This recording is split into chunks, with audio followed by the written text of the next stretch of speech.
warahmatullahi wabarakatuh. Saya ingin berkongsi serba sedikit mengenai amsal hadis.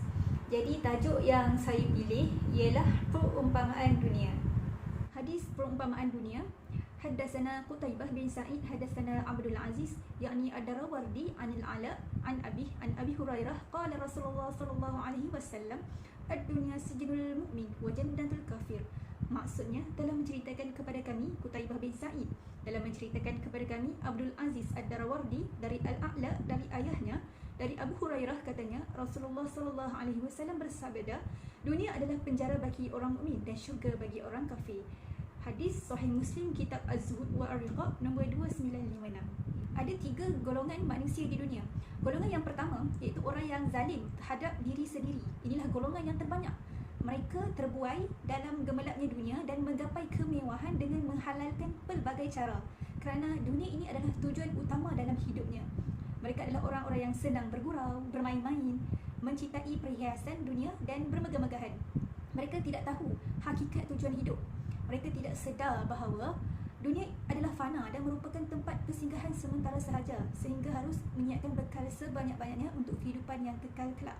Golongan yang kedua pula ialah orang yang memahami kehidupan yang fana namun masih meraih kenikmatan dunia.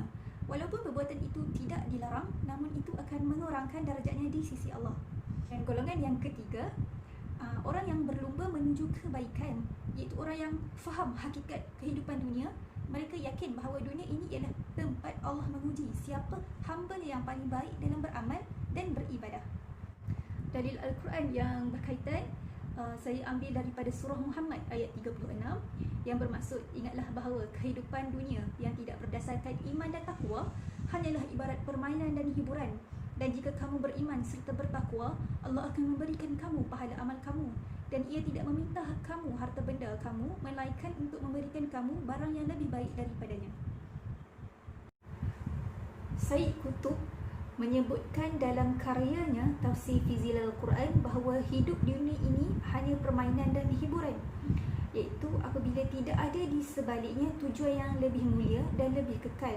Dan yang kedua, apabila hidup dunia ini dihayati kerana kenikmatannya sahaja, iaitu hidup yang terputus dari cara hidup yang diatur oleh Allah.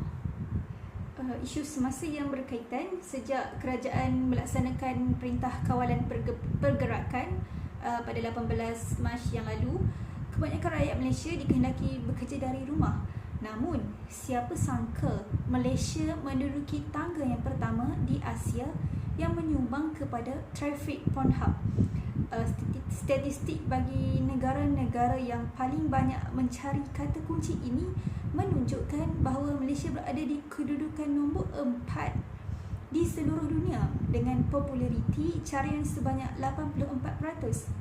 Ini adalah kesukaan hawa nafsu manusia, di mana sepatutnya perkara ini tidak berlaku, kerana bagi mukmin itu sepatutnya dunia ini ibarat penjara. Dikatakan bahawa dunia ini penjara bagi mukmin kerana di dunia terdedah dengan pelbagai macam godaan dan ancaman yang mencabar keimanan. Pengajaran hadis, seperti yang kita tahu, penjara adalah sebuah tempat yang amat tidak disukai oleh semua manusia. Sebab apa? Sebab dalam penjara manusia ni tak akan dapat kebebasan untuk melakukan perkara-perkara yang disukai. Terlalu banyak peraturan yang harus dipatuhi dan larangan yang kena jauhi. Hal yang sedemikian samalah seperti orang mukmin, kerana hidup mereka di dunia ini adalah seperti di dalam penjara. Sementara bagi orang kafir, dunia adalah syurga yang penuh dengan pelbagai kenikmatan. Tak ada sebarang istilah haram pun dalam kamus hidup mereka, sebab mereka hidup dalam kebebasan. Segala aturan yang telah ditetapkan oleh Allah langsung mereka tak indahkan. Mereka melayani hidup mereka dengan semahu-mahunya tanpa memikirkan yang haram dan mana yang halal.